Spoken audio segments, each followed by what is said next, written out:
Hello everyone. In this session, we are going to see about Forest Conservation Act. Introduction.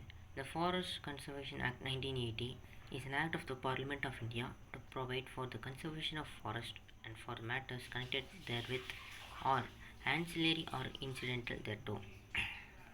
It was further amended in 1988. This law extends to the whole of India. It was enacted by the Parliament of India to control further deforestation of the forest areas in India. The Act came into force on 25th October 1980. It has 5 sections. Main purpose. The main purpose of this Act is to foster recognition of the forest as a common heritage and promote sustainable forest development in order to meet the economic, environmental and social needs of the present and future generations while giving proper consideration to the other potential uses of the dead area. There are 5 sections in this Act.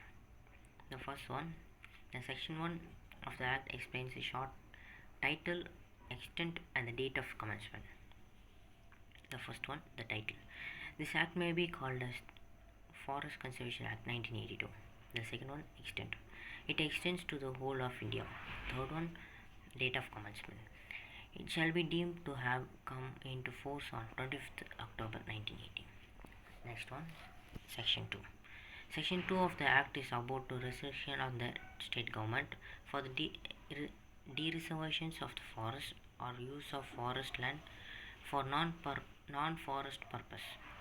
It prohibits the state government except prior permission from central government for issuing orders directing. The first one is that any reserved forest or any portion therefore shall cease to be reserved. Second one, that any forest land or any portion therefore may be used for any non-forest purpose. Third one, that any forest land or any portion thereof may be assigned by the way of lease or other ways to any private person or to any authority, corporation, agency or any other organization not owned, managed or controlled by government. Fourth one, that any forest land or any portion thereof may be cleared of trees which have grown naturally in that land or portion for the purpose of using it for reforestation as provided in explanation. Non-forest purpose means the breaking up or clearing of any forest land or portions thereof for the cultivation of tea, coffee, spices, rubber, palms, oil-bearing plants, horticultural crops or medicinal plants.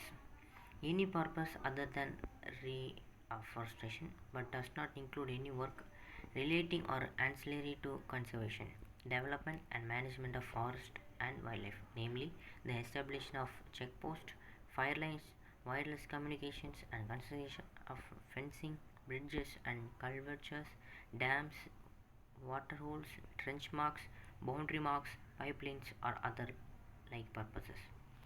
Section 3. The Section 3 of the Act deals with constitution of advisory committee. It gives central government the power to constitute a committee of such members of person at it may deem fit to advise the government with regard to the grant of approval for purpose which is prohibited in section of this Act or any other matter connected with this conservation of forest which may be referred to it by the central government. Section 3A deals with penalty for contravention of the provision of the Act. It states that whoever contravenes or abets the contravention of any of the provision of Section 2 shall be punishable with imprisonment for a period which may extend to 15 days. Section 3B. Section 3B deals with cases in which the offence is made by authorities or government departments. In such cases, it says that the head of the department shall be considered guilty, although if he proves that it was done without his knowledge or that he exercised all due diligence to prevent the commission of such offence. Section 4. Section 4 deals with the power to make rules.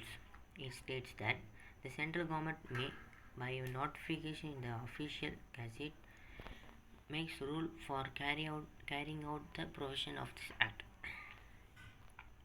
Every rule made under this act shall be laid as soon as may be after it is made before each House of Parliament while it is in session for a total period of 30 days, which may be comprised in one session or in two or more successive sessions, and if before the expiry of session immediately following the session or successive sessions aforesaid, both houses agree in making any modification in the rule, or both houses agrees that the rule therefore have effect only in such modified form, or be of no effect, as the case may be.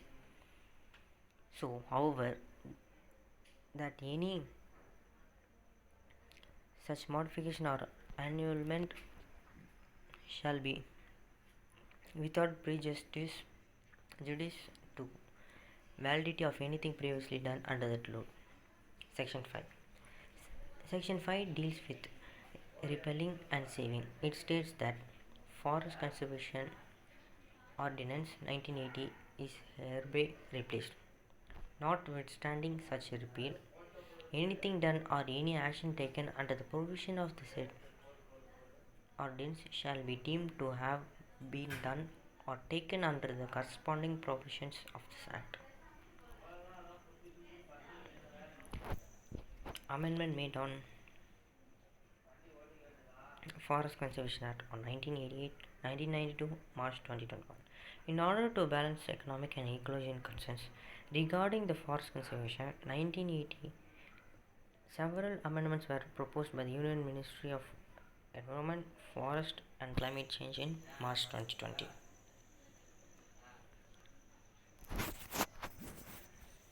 In 1992, some amendment was made in the Act which made provisions for allowing some non-forest activities in forest without cutting trees or limited cutting with prior approval of central government. These activities are setting of transmission lines, seismic surveys, exploration, drilling and hydroelectric projects. The last activity involves large-scale destruction of forests for which prior approval of the center is required. Thank you.